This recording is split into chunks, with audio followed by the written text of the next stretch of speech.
So, what happens when a new nation decides to just get rid of its kings?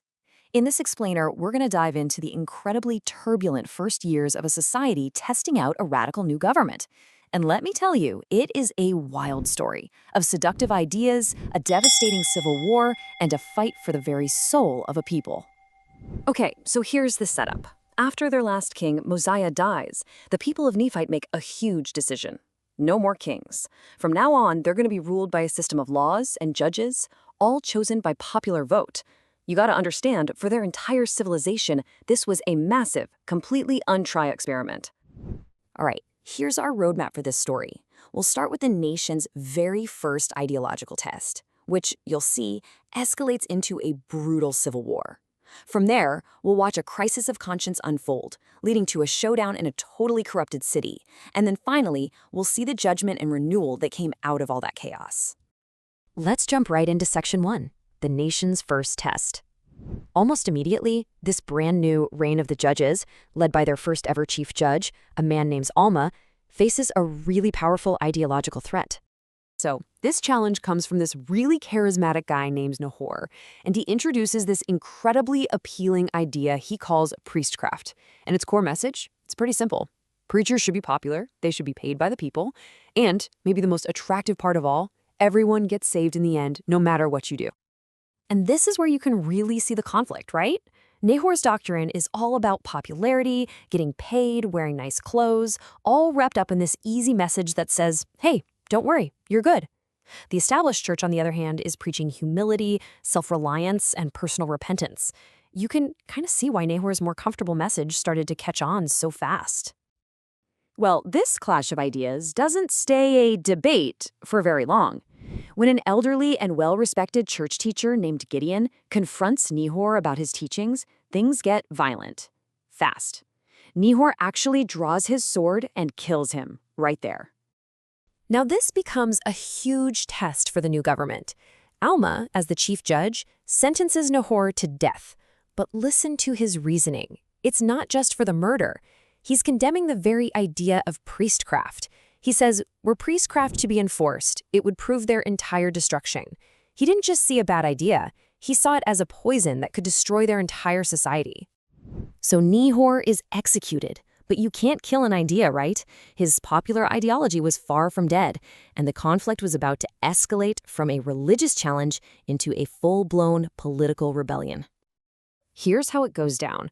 A pretty cunning follower of Nehor, this guy named Amlici, decides he wants to tear down the new government and make himself king. So they follow the law, they put it to a vote, but the voice of the people rejects him. But Amlici and his followers, they just refuse to accept the results. They gather together, anoint him as their king anyway, and just like that, the entire nation is plunged into civil war. The first major battle is just horrific. The government forces, the Nephites, they do win, but the scale of the bloodshed is absolutely staggering. 12,532 of the Amlicite rebels are killed. Think about that. For a civil war, that is a devastating number. And that victory, wow, it came at a staggering price. The Nephite army lost 6,562 of their own men. In just one single battle between people from the same country, you're talking about nearly 20,000 people dead. But the war isn't over. The surviving Amlicites do something nobody saw coming, something truly shocking. They flee and join forces with the Lamanites, who are the Nephites' long-standing enemies. And together, this new massive army launches a second surprise attack. The entire war comes down to this single dramatic moment. It's a face-to-face duel between Alma, the chief judge who's now leading the army, and Amlici, the rebel king. Alma wins. He slays Amlici with his own sword, and with that, the rebellion is finally crushed. Okay, so after an ideological challenge and a brutal civil war, you'd think they could finally have some peace. But the next threat was, in some ways, even more dangerous. Because it didn't come from an external enemy, it grew from corruption, right in the heart of the church. So peace leads to prosperity, right? But that prosperity just curdles into pride. Church members got super wealthy, wearing fine silks and costly apparel, setting their hearts on vain things. They became scornful of each other, started persecuting non-believers, and the church itself just filled up with envy, strife, and malice. Alma looks at all this, and he realizes this isn't a legal problem. You can't pass a law to fix this. It's a spiritual problem. So he makes a radical decision. He resigns as the nation's chief judge. He literally hands over the government to another man and dedicates himself completely to his role as high priest. He's determined to reclaim his people through pure testimony and nothing else. Alma's new mission takes him to a city called Ammonihah, a place where the people have completely, 100% embraced Nehor's ideology. And this is where the conflict between these two worldviews reaches its most violent and terrifying climax. So, in Ammonihah, Alma and his companion Amulek are immediately confronted by the city's lawyers. They try to publicly trap and discredit them. One of them, a guy named Zizram, even offers a huge bribe, 6 onties of silver, which was a small fortune, if Amulek will just deny his faith right there on the spot. The city's leaders get so enraged by their preaching that they do something truly horrific. They round up everyone who started to believe the message. We're talking men, women, and children, and they throw them into a giant fire, burning them alive. And they force Alma and Amulek to watch. They even throw their scriptures into the fire to be destroyed.